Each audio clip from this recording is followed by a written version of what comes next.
बलवंत फड़के एक महान क्रांतिकारी जिन्होंने मातृभूमि के लिए अपना सब कुछ त्याग दिया। अंग्रेजों के खिलाफ भारतीय जागृति करने वाले आद्य क्रांतिकारी, ऐसी उनकी ख्याति है।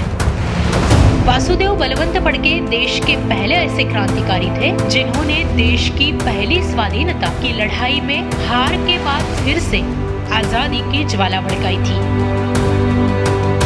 और ब्रिटिश सरकार के खिलाफ सशस्त्र विद्रोह किया था।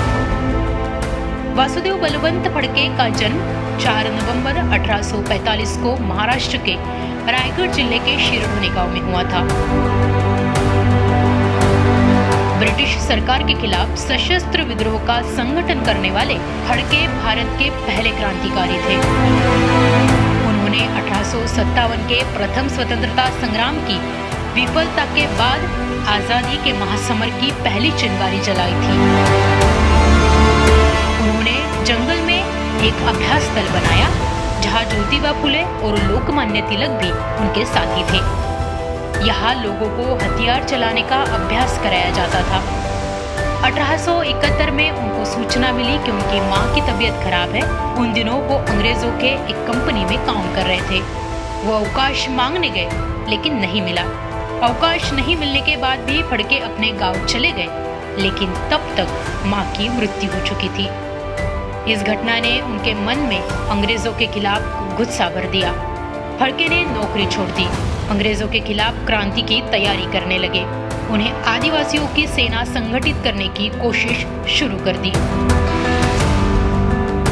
1869 में अंग्रेजों के खिलाफ विद्रोह की घोषणा उन्होंने कर दी।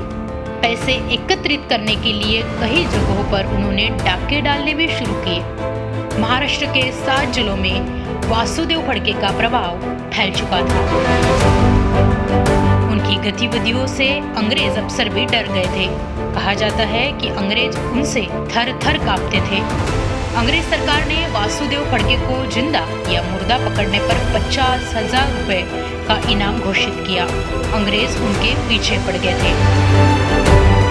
20 जुलाई 1869 को फड़के बीमारी की हालत में एक मंदिर में आराम कर रहे थे। उसी समय उनको गिरफ्तार कर लिया गया।